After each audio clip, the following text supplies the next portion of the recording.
Hi, My name's J.C. McCauley. I'm Naisha McCauley, and you're watching AccessTV.org. I'm Steve Fournier, and this is Current Invective. I'm in Hartford, Connecticut with AccessTV.org. It's August 17th, 2017.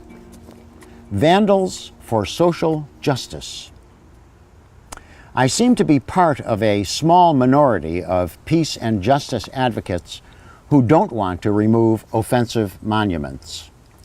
I've taken to the street in opposition to every war waged by the USA since 1970, when I took off my military uniform for the last time. But I think the memorials should be left standing. Yes, I'm offended when I consider the corrupt legacy of Christopher Columbus, whose statue stands prominently here in Hartford, but I'd rather suffer the offense than remove the statue and forget how we once venerated him. The embedded mass media tell us it was the removal of a statue of Rebel General Robert E. Lee that sparked the exhibition of Nazi paraphernalia in Charlottesville last weekend. Maybe, but the event was billed as an assembly of right-wing groups from around the country. I watched some of the protest, and I kept seeing the same faces over and over. It looked like a minuscule group, maybe a few hundred. If that's the far right, it's tiny and not worth the attention it got from the media. These same media mock us when we turn out a few thousand to resist war, but I didn't hear a single reporter suggest that the turnout for this convention was pathetic.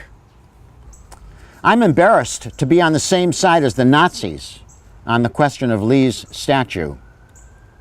Lee was a good general, not because of his dedication to slavery or to killing, but because of his ability to get his subordinates to carry out orders.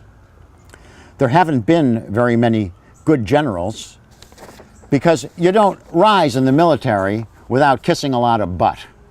And that selection process eliminates the most qualified leaders. Lee was as good a general as Grant, but Lee's civilian commanders were deficient, while Grant's eventually gained competence.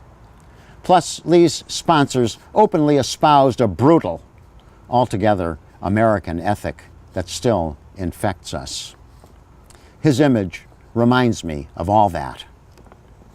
It's true that most of these memorials went up during a renaissance of bigotry in the 1920s, accompanied by a surge in Ku Klux Klan membership and a rash of racist mob violence. But that's not a good reason to desecrate them. In fact, it may be the best reason to keep them. Once they're gone, they can no longer remind us of the circumstances that motivated their creation. After all, a memorial is meant to keep an event in memory, not necessarily to celebrate the event. Nobody celebrates the crucifixion of Jesus, but it's depicted everywhere. Somebody recorded the destruction of one monument. It was a statue of an anonymous rebel infantryman meant to honor the soldiers of the Confederacy. I found the scene unpleasant. I'm probably not alone in thinking memorials to soldiers should be preserved, no matter which side they were on, in recognition of their devotion to duty and their willingness to sacrifice for each other. It's not impossible to oppose war and honor soldiers. Most veterans respect pacifists, and many militantly oppose war. The mob scene I witnessed discredits me and the movement I advocate, and puts me in mind of the Vandals who blew up the Buddhist monoliths in Afghanistan. This crowd looked disturbingly similar to the ones you see in pictures of lynchings and cross burnings. Does anybody else think it's odd that people should get all riled up over monuments to a war that ended a long time ago and express so little concern over wars that our leaders are waging today? I hope we don't find it as easy to forget our legacy of violence and exploitation once we're removed. all the memorials. Thank you. This is Current Invective.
My name is J. Stan McCauley, and I do business as Light Source Productions. I provide professional services in the area of strategic video communications.